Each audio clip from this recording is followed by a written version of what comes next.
So we've got 2 days left before Halloween, and that means I still have 2 days left to create some Halloween content, spooky season videos, etc. I'm annoyingly phlegmy today, so forgive me if I if I end up coughing or hacking at any point. But I do have my green tea here beside me, my trusty mug that will sort of help me through this video. And what is this video? Why, it's what it says on the tin. It's my 5 favorite horror books that I've read ever.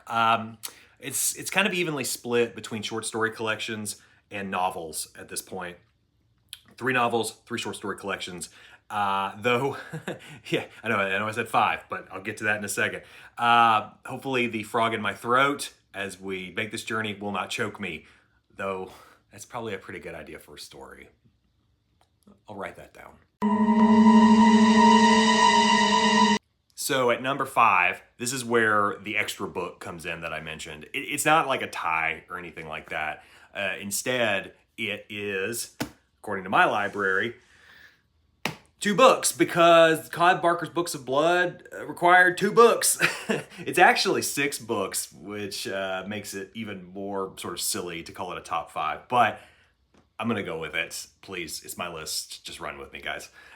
So what is Clive Barker's Books of Blood? Okay, so you might know Barker as the filmmaker behind the Hellraiser series, or at least the initial entry, and he also wrote the second one, but anyway, whatever. Yeah, he is the creator of Pinhead and all of the other Hell's minions and Hell priests and all that. But before creating the Hellraiser series with the novella The Hellbound Heart, he also wrote short stories during his time as a London playwright. And the Books of Blood is a collection of the best of those stories. It's a 6-volume set. It came out from the mid-'80s to about the late '80s as his fame began to grow. And the big draw initially towards Barker's work was a Stephen King pull quote, which, and I'm going to paraphrase this, but he said something like, "I have seen the future of horror and his name is Clive Barker." That ball buster of a quote is what drew a lot of horror fans to his work initially, and then they stayed because the work is just that good.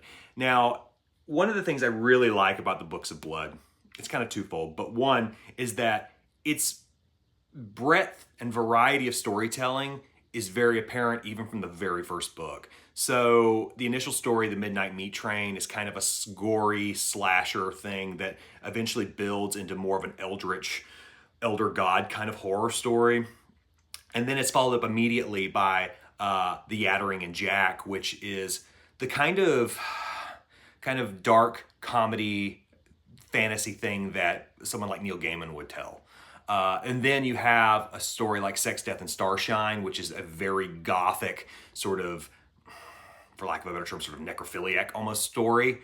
And then you have In the Hills and the Cities, which is this huge grotesquerie of a story that I think really underlines why Barker was such a mainstay in the splatterpunk movement, which, you know, for those of you who are not familiar with that movement, it's horror writing that exhibits extreme amounts of gore.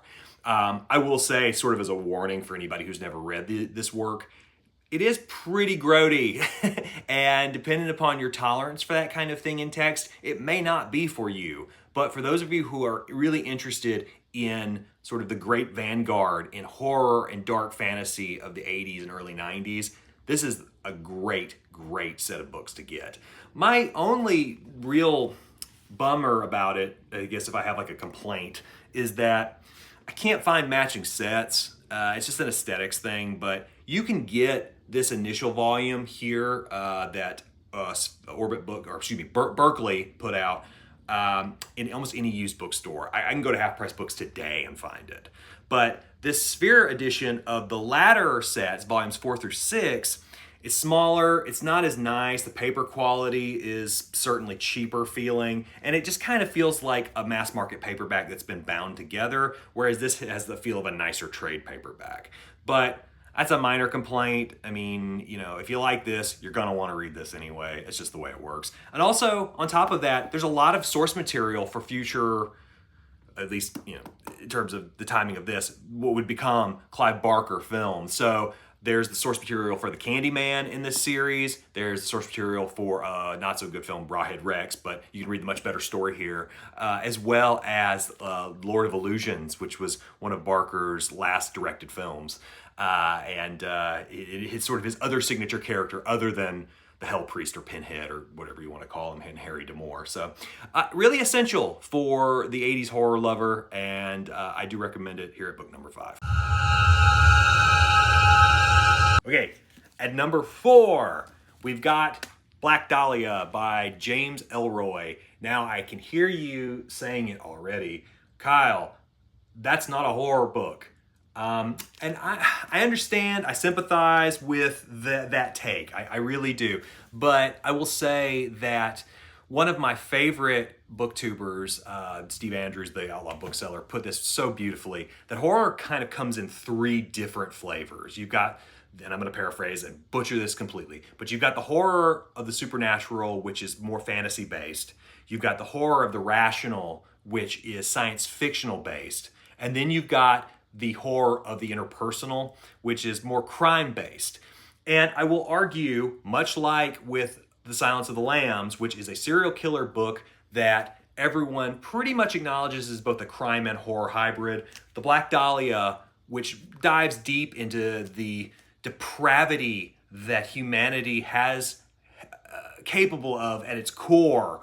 Black Dahlia clearly is a horror book at its very nature.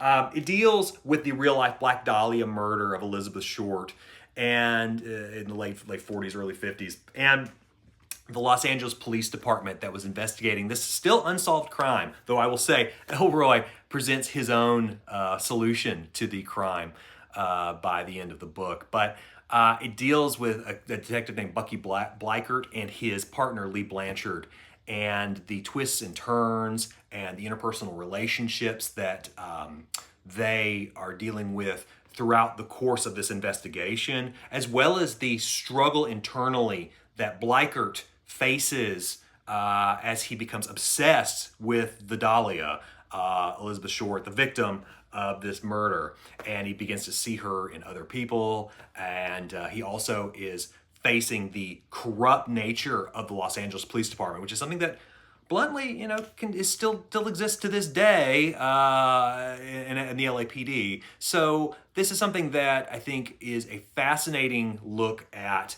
a early example of a sensationalist killer. Also, I think it's a great early example of Ellroy's writing. There's a lot of tough guy cliches throughout the book. There's a lot of terse writing and a lot of staccato rhythms. Ellroy is what I think of as one of the great examples of a crime writer. I'll do a video about this in the future, but I think the crime and thriller genre is in kind of not great shape, especially when one looks at some of the more popular books that are out there right now that feel like they're really being made for HBO pitches. On the other hand, a writer like Ellroy, he kind of comes from the same school as like John MacDonald and Charles Willeford, and even going back to like Raymond Chandler and Dashiell Hammett. These are guys that really know how to write and really know how to dig deep in sort of the icky muck of urban life and urban living, and the struggles of someone who is within law enforcement and trying to work outside of the law. So yes, I highly, highly recommend The Black Dahlia by James Ellroy. And this is my first edition Mysterious Press version, which I'm really, really proud of. I think the cover looks great. I think this is the best version of the book to get, which you can still get on eBay. Mine's in really terrific shape too. But yes, gotta love it. Okay, at number 3, a little bit of a curveball, even more so than The Black Dahlia, is Robert Silverberg's Book of Skulls, The Book of Skulls. Silverberg is an SF writer mostly, though he is also sort of known for science fantasy writing. If you've ever read Lord Valentine's Castle, which was his big 80s hit after he had retired from his long career of SF writing, he kind of came back with during the fantasy boom of the 80s. But the Book of Skulls is his, as far as I'm aware, his one sort of genre smash it's a book where you question whether is it a horror book? Is it a fantasy book? Is it an SF book? Is it a realist drama? And it's all of those things. The premise here is that four students of various backgrounds, I think one is Jewish, one is queer, one is sort of a Midwestern corn pone, and the other is an Ivy League level, he comes from an affluent family in the Northeast, basically. And they catch wind of a cult in Arizona that will grant them immortality if they go and perform the sacrifices that are needed to grant that immortality. What are the sacrifices? Well, one of the members of their party has to be willingly sacrificed and the other one unwillingly. And of course, all four guys say, well, still, it's worth it to try for immortality. We're all going to die anyway, right? And the majority of this book is actually about their road trip from the Northeast to Arizona. And it details their personal lives, their sort of conflicts, their sexual identities to a degree, as well as their own sort of sexual conquest and interactions on the road. It's at this point where the book resembles something that's a little more like literary fiction. But once they get to Arizona, that's when the more genre-based elements really kick in. And for the most part, it's very, very dark horror. And I will say there are stretches in this book that have stuck with me in the months since I've read it.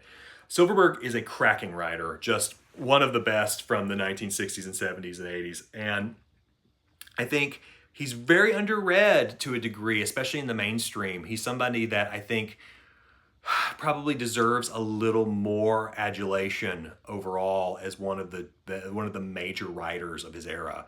And this is one of his masterpieces, I would argue. He put out this book and another book called Dying Inside It the exact same year, and they were both nominated for the Hugo.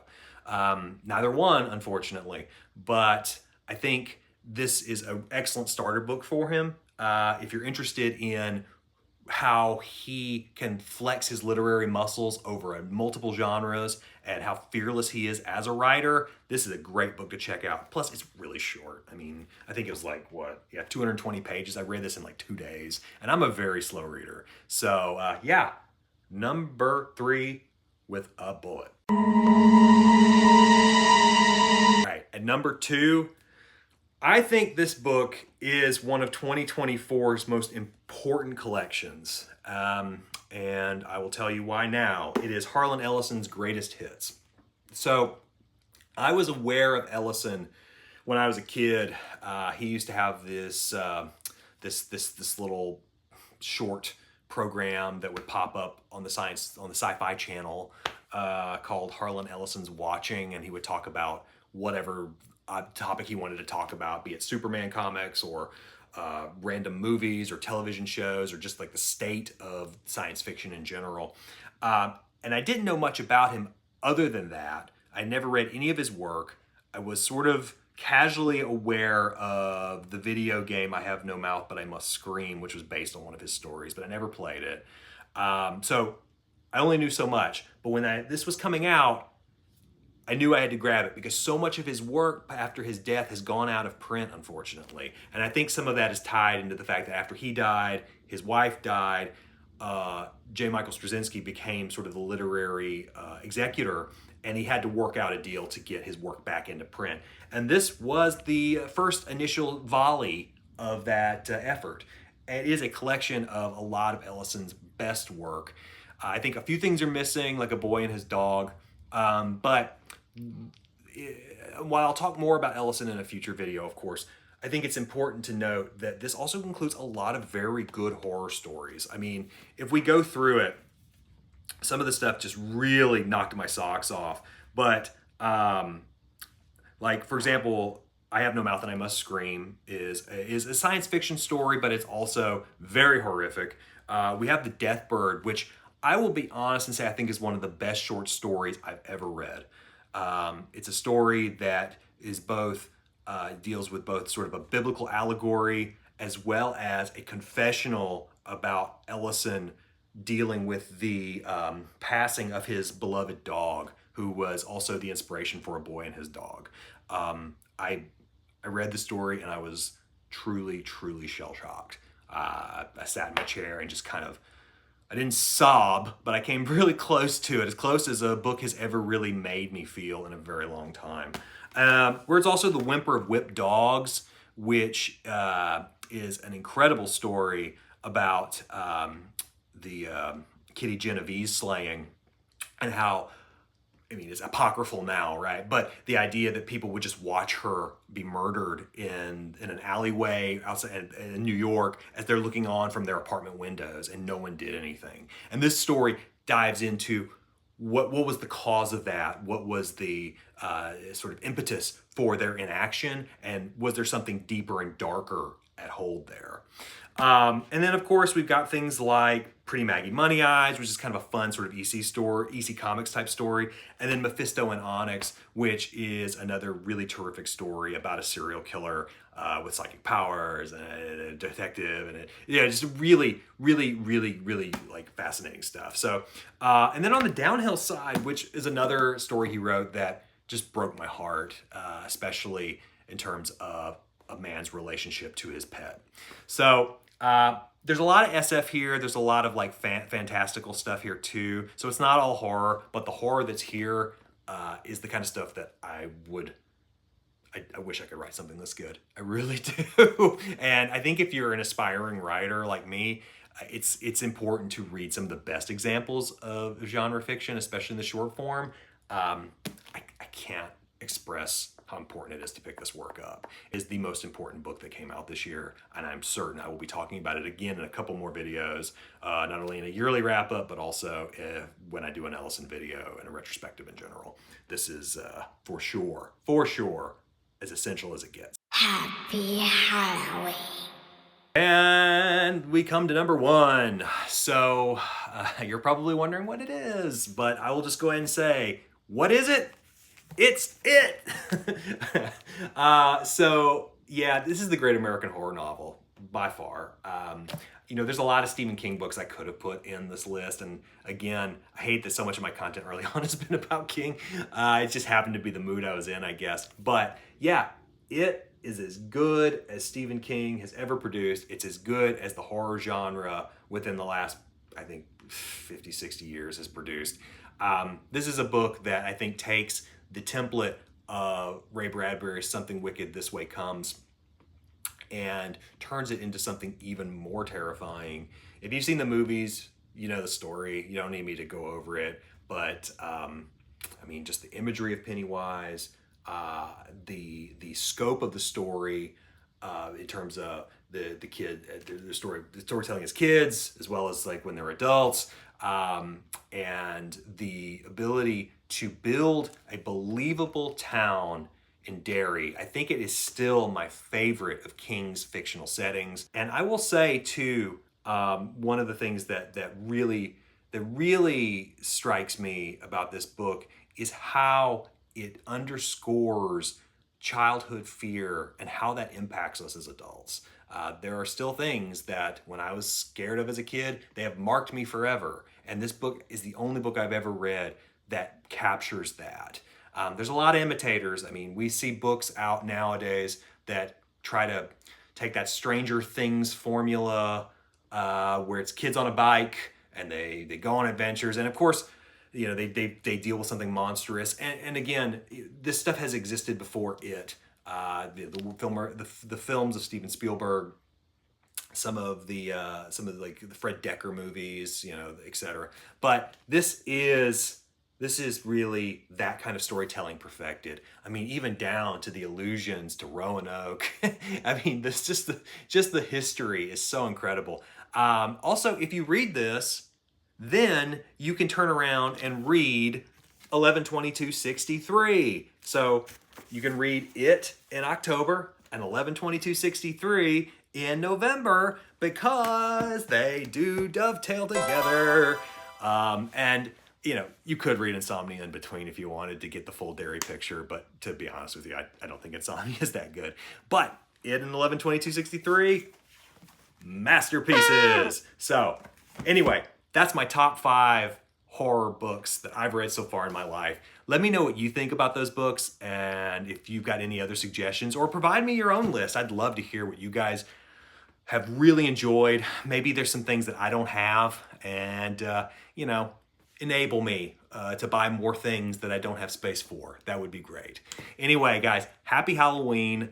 We'll be back next week, and we'll have more content coming for the November time period, and maybe even a little wrap up of some cool movie stuff that I've watched during the Halloween season, just for fun, and because I'm just such a horror junkie. I can't give up. I can't stop. I can't stop. Anyway, see you soon. Thanks again, guys.